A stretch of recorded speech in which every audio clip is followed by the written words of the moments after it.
சாலை ஓரங்கள்லேயும் மலையோரங்கள்லேயும் காடுகள்லேயும் நம்ம அதிகமாக பார்க்கக்கூடிய இந்த உன்னிப்பூ செடியோட சயின்டிஃபிக் நேம் லேண்டனா கமாரா. இதில் நிறைய நிறங்கள் வருது. இது பர்பிள் நிறம், இது போலவே pink with yellow, red and orange அப்படின்ட்டு நிறைய கலரில் வருது. ஒரு கொத்து பூவிலேயே பல வண்ணங்களை கொண்ட ஒரு ஸ்பெஷலான பூ தான் இது.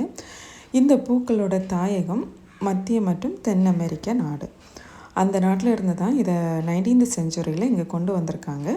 இங்கே கொண்டு வந்து இது ஈஸியாகவே பரவுகிற ஒரு செடி அப்படிங்கிறதுனால இங்கே ஒரு இன்வேசிவ் ஸ்பீசிஸ், அதாவது மற்ற செடிகள் மேலேயும் படர்ந்து அதை ஆக்கிரமிக்கிற ஒரு தாவரமாக இது வளருது. அதனால் இதை கண்ட்ரோல் பண்ணுறதுக்கும் நிறைய முயற்சிகள் எடுக்கிறாங்க. இது சீக்கிரமாக நிறைய காய்களை கொண்டு வர்றதுனால அதை பறவைகள் சாப்பிட்டு அதை ஈஸியாக இனப்பெருக்கம் செய்து இது அதிகமாக நம்ம மேற்கு தொடர்ச்சி மலைகளோட அடிவாரத்தில் நம்ம பார்க்கலாம். இந்த வீடியோ கூட மேற்கு தொடர்ச்சி மலை அடிவாரத்தில் எடுத்த ஒரு வீடியோ தான். இதில் பாருங்கள், பிங்க் வித் எல்லோ கலர்ஸில் இருக்குது. அது கூடவே ஆரஞ்சு, எல்லோ, ரெட்டுன்ட்டு நிறைய கலர்ஸில் ஒரே கொத்தில் இந்த பூவை நம்ம பார்க்க முடியும். மிகவும் ஆச்சரியமான ஒரு தாவரம் இது. அது மட்டும் இல்லை, இது பட்டாம்பூச்சி தோட்டம் அமைக்கிறவங்களுக்கு உகந்த ஒரு செடி. அதாவது இந்த பூச்செடிகளோடவே நம்ம தேனீக்கள், பட்டாம்பூச்சிகள் எல்லாம் அதிகமாக இந்த செடிகள் பக்கத்தில் இருக்கிறத நம்ம பார்க்க முடியும். இது ஈஸியாக பூச்சிகளை கவர்ந்து இழுக்கக்கூடிய ஒரு செடியும் கூட.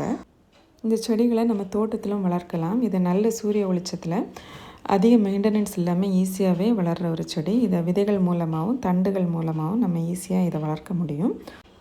இந்த செடியோட தண்டுகளில் சிறிய முட்கள் காணப்படும். அது அதோட ஒரு சிறப்பு வாய்ந்த தன்மை. அது மட்டும் இல்லாமல் இந்த செடியோட இலைகளை நம்ம கசக்கி பார்த்தோம் அப்படின்னா அதுலேருந்து ஒரு ரொம்ப யூனிக்கான ஒரு மனம் வரும். இந்த செடிகளை நம்ம ப்ரூனிங் பண்ணி புஷ்ஷியாக வளர்த்தோம் அப்படின்னா நிறைய பூக்கள் கொத்து கொத்தாக கொடுக்குற ஒரு செடி. இந்த செடிகள் ரொம்ப ஈஸியாகவே படர்றதுனால இதை கண்ட்ரோல் பண்ணுறதுக்கும் நிறைய மெஷர்ஸ் எடுத்துக்கிட்டு இருக்கிறாங்க.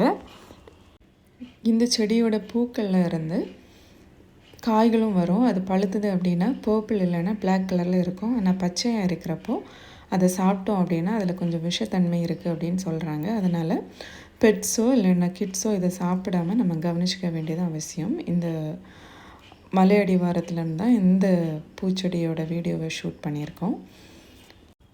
இந்த பூக்கள் ஒரே குத்தில் பல நிறத்தில் இருக்கிறதுக்கு ஒரு இன்ட்ரெஸ்டிங்கான ஒரு ஃபேக்ட் இருக்குது.